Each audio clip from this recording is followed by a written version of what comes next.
Hello, my PHILO-notes friends. With our simple whiteboard presentations, we hope to help you in learning the key topics of philosophy in an incredibly easy way. So if you'd want to learn more about philosophy and you're new here, don't forget to subscribe. Just click the subscribe button below and tap the bell so you get notified of our newest whiteboard edition. Today we will talk about an important topic in ethics, that is about moral standards versus non-moral ones. To start off, one may ask the question, why the need to distinguish moral standards from non-moral ones? It is important to note that different societies have different moral beliefs, and that our beliefs are deeply influenced by our own culture and context. For this reason, some values do have moral implications while others don't. Let us consider, for example, the wearing of a hijab. For sure, in traditional Muslim communities, the wearing of hijab is the most appropriate act that women have to do in terms of dressing up. In fact, for some Muslims, showing parts of a woman's body, such as the face and legs, is despicable. However, in many parts of the world, especially in Western societies, most people don't mind if women barely cover their bodies. As a matter of fact, the Hollywood canon of beauty glorifies a sexy and slim body and the wearing of extremely daring dress. The point here is that people in the West may have pitied Muslim women who wear hijab, while some Muslims may find women who dress up daringly despicable. And so this clearly shows that different cultures have different moral standards. What is a matter of moral indifference, that is a matter of taste in one culture, may be a matter of moral significance in another. Now, the danger here is that one culture may impose its own cultural standards on others, which may result in a clash in cultural values and beliefs.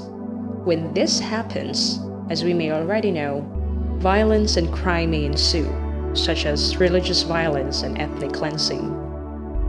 So, how can we address this cultural conundrum? This is where the importance of understanding the difference between moral standards and non-moral ones comes in. This issue may be too obvious and insignificant for some people, but understanding the difference between the two may have far-reaching implications. For one, once we have distinguished moral standards from non-moral ones, of course through the aid of the principles and theories in ethics, we will be able to identify fundamental ethical values that may guide our actions. Indeed, once we know that particular values and beliefs are non-moral, we will be able to avoid running the risk of falling into the pit of cultural reductionism and the unnecessary imposition of one's own cultural standards on others. The point here is that if such standards are non-moral, then we don't have the right to impose them on others. But if such standards are moral ones, such as not killing or harming people, then we may have the right to force others to act accordingly. In this way, we may be able to find a common moral ground, such as agreeing not to steal, lie, cheat, kill, harm, and deceive our fellow human beings. Now, what are moral standards, and how do they differ from non-moral ones?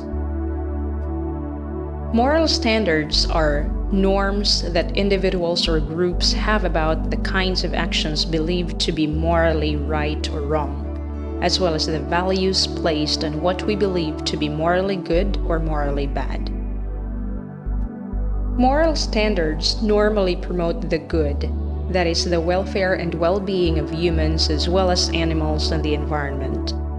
Moral standards therefore prescribe what humans ought to do in terms of rights and obligations. According to some scholars, moral standards are the sum of combined norms and values. In other words, norms plus values equal moral standards. On the one hand, norms are understood as general rules about our actions or behaviors.